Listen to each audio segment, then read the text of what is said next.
Yep, thank you, Richard, for that great introduction.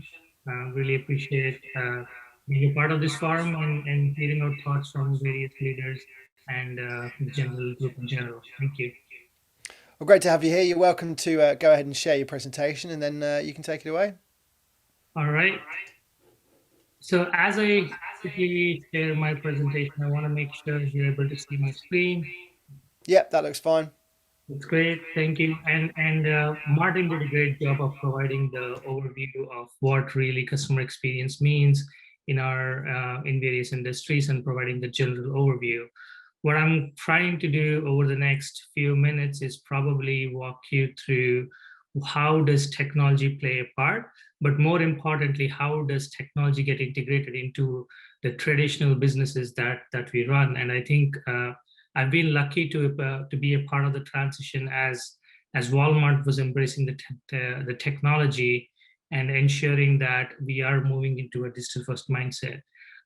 Won't delve too much into myself, but definitely will want to share a little bit about the relevance of my role today to this particular webinar.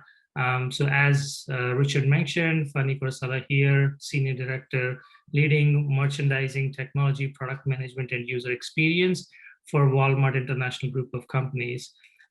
What my primary focus is really to is to enable and accelerate the digital transformation of the company in the two directions that we talked about. So one of the phases is really around, hey, what does customers experience mean? How do the real customers actually who are buying products across different channels envision the Walmart experience to be? On the flip side, what's really interesting and what has been a foundational piece of the total puzzle is how do we as an organization strive up to and um, kind of align to that overall digital strategy, and what does it really mean from a technology perspective to actually deliver the enterprise tools, similar to what Martin's alluded to, is like B2B tools. So how do I build those internal technology platforms that can then become seamless connection between what we do internally as Walmart and how does that portray to the customers in general? So with that said, I want to really start our conversation with what does really digital maturity mean? And the way I think about it is really there are three stages of maturity, right? One, we think digital, meaning, hey, what does my how does my customer become more interactive with me with all the platforms that are available? And then there will be a lot of analysis, a lot of small things that we keep doing that will kick us off on the digital maturity journey. The second phase is what I call is doing digital. So think of automation, think of leveraging various technology solutions to do automation so that you can simplify those value chain equations for both your customers and any users that are on the platform. But what really I believe is the nirvana state is being digital. And that is what really my team and I am focused on as we speak today within Walmart, is really trying to understand how do we connect that end user experience and how do we transform that experience to our internal associates so that they can also start, they're not thinking about digital as one more aspect of their job, but they are being digital in the true fashion. So think of with COVID, as unfortunate as it is, we're all in a virtual situation. But think of how millions and millions of users are trying to be digital, not just from interaction perspective, but how do they run their business perspective. So that really is what truly means being digital, and that is really where we want to go. And that should really emphasize on how you build a technology strategy around being digital. If you keep doing things in the middle way, like doing digital, you will end up with a lot of siloed pieces, and there will be not a holistic strategy that will tie into a future-proof or a more holistic, seamless vision for the end customer to represent. And how do you start about this, right? And it's often when technology comes into play, it's either an afterthought, or technology, as Martin mentioned, has very different set of KPIs which really don't align with the overall strategy, right? So we really need to start with what the company vision and strategies and what are the core objectives. So if we start there and then start figuring out, okay, if that is those are my core objectives that I have to deliver, whether those be the financial objectives, business objectives, experience objectives, whatever they are, I think everybody in the organization have to rally around those, and those should always be constant, consistent, and should definitely not change. The objectives might change a little year over year, and as the overall macro trends change, but really the vision and strategy will be very consistent, and we need to build a strategy and a plan in place to adhere to that. And you also should look at your channel strategy and how that experience comes into play, right? So with the current age, channels are multifaceted. For example, I'll give you the traditional retail industry. You have thousands and thousands of stores, and then you also have your websites. For example, in Walmart, you have a plethora of websites because of all the acquisitions and all of that. But how do you start providing that seamless, experience through the channel strategy? Stores can't be just offline channels. E-commerce sites cannot be just online channels. How does that integration come into play?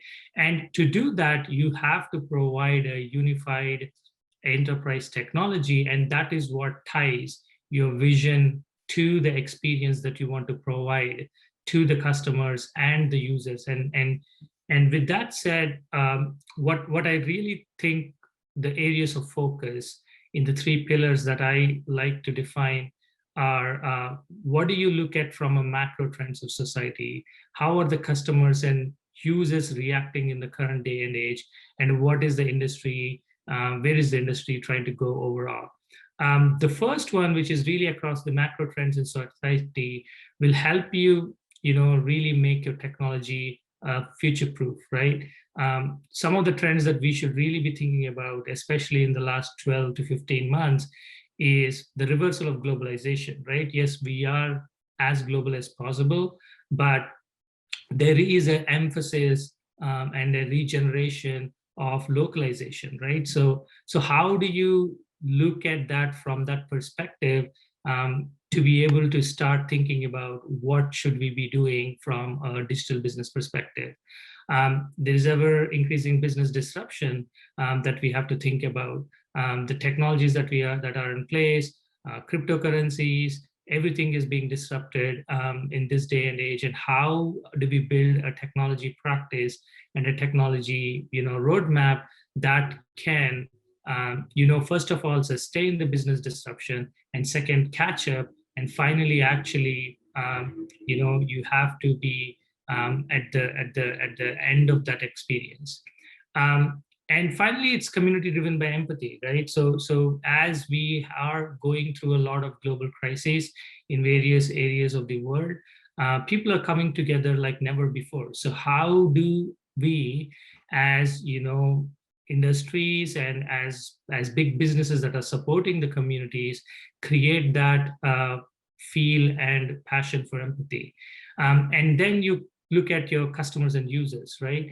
The customers are really becoming a lot more savvy in terms of how they spend and where they spend and when they spend their dollar or the money. There is a lot of emphasis and direction and change in moving towards a more virtual in-home entertainment.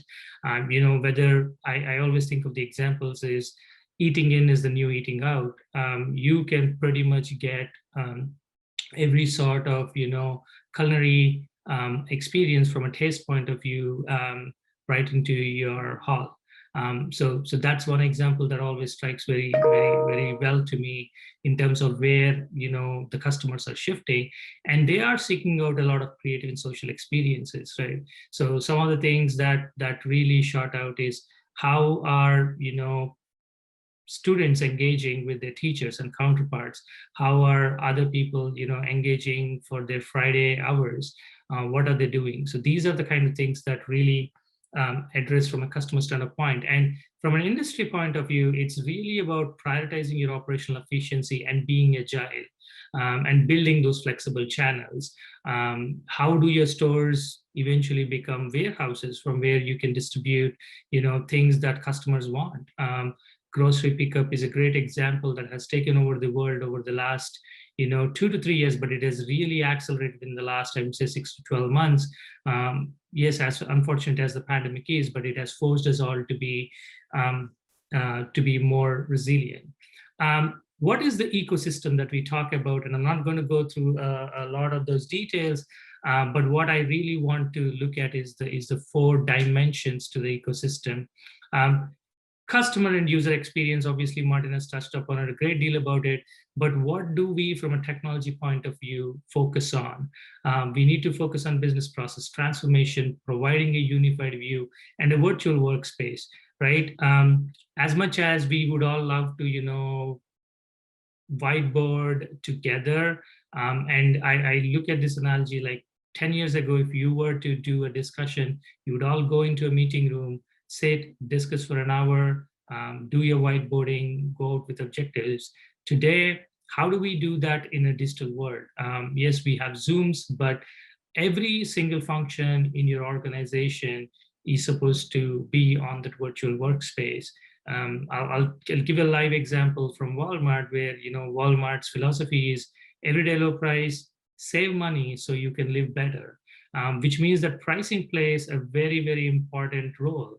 And over the last 18 months, what we have really done is create what we call a pricing room, where 3 4 years ago, every week the cross-functional team would sit and discuss what's the next step, or what's the competitive strategy for a particular category. And all of that is done today through technology, where all of the different stakeholders can log into this pricing room workspace and really have that workflow aligned and associated. And you have to tend to think through how your organization is believing and behaving, as much as you want to understand what the customer's experience should be from the outside. Unified and seamless, customers don't care how they shop, which channel they engage you with. They want to be able to have the same experience. And to do that, it's very important to have a connected infrastructure. It really doesn't mean that, hey, you should be on cloud, hey, you should be on on-prem. I don't personally feel that there's a right or wrong strategy. There is a lot of ways that you can do. You'll have to really, really dive deep into what does that really connected infrastructure mean for your business in the long term, and also platform as a service architecture. I'm a huge believer of as a service, and oftentimes software companies are the ones that come with SaaS products, PaaS products, but really every industry should be thinking internally is like, how do I build a platform where my internal associates have the same access to data and experience, and that will change the mindset of how we think about the future. This all has to be done through agility, right? And that means different frameworks, principles that you can embrace. Again, don't have to go into the detail because there are many ways that many teams and organizations have been successful, but and standardizing your development processes, being modular, thinking automation first, and having a nimble architecture that can be as dynamic as your business and as dynamic as the needs of your customer is very important. So I've spoken a lot about, hey, all of this, right? So how do we achieve this? And what's really, really important is to build the right platforms, right? Yes, sometimes we think that, hey, the industry is not moving as fast as it needs to be. The challenge is we all have been, including Walmart to an extent, have been on legacy platforms, right? And more often than not, to be digitally disruptive, you have to have the right foundation with the right platform. So investing in the right platforms, thinking through what is your 3 to 5 year vision for your enterprise platform is very important. Whether you go through a build versus buy strategy, following an enterprise model or a microservices architecture, it's totally up to the industry and the business that you're in, but it's important to answer that question. Build the right organization. I cannot emphasize more on this. this is very, very critical along with change management, is to how do you set up that organization to work with. I mean, you can have the greatest strategy, but your organization, if your organization and your org structure is not aligned to what you really want to deliver, it's going to be very, very hard. For example, again, I don't mind saying this example from Walmart is 3 to 4 years ago, Walmart was a very project and program driven company, right? And for various reasons, it has worked really, really well for Walmart. Obviously, we are the Fortune 1 company, so it makes sense. But as we looked at what is the technology disruption that we need to be on, we understood that we have to move from, really program-driven structure to a product-driven structure. And that all has to be done with change management, and then change management should be grassroots driven, right? It's very, very easy for the top leadership to say, set the direction. It's as important to get your top leadership buy-in, but it's equally important that your core team, your working group, your work horses are all bought into the change management, and it's very easy, especially on the technology side of things, to really forget about it. Encourage innovation and iteration, and honestly, that's something we all say that, hey, we have to encourage innovation and iterations, but we can't take failures, right? So we have to all accept that there is going to be a lot of failures. But with those failures, how quickly can you learn and adapt and iterate is what is going to drive the success of your digital business. And finally, modernize your tech stack, right? So you cannot sit on your legacy platforms. You cannot sit on these large mammoth enterprise architectures that cannot be nimble enough. And then you want to say, hey, I want to do this. So what you will end up happening is with a lot of band-aid duct tape type of solutions, and eventually that will break down, right? You're not going to look at your total entirety of your customer lifecycle journey to be able to do that. So that's a little bit about really what I think from a technology strategy point of view, the pillars or the key areas that team should focus on.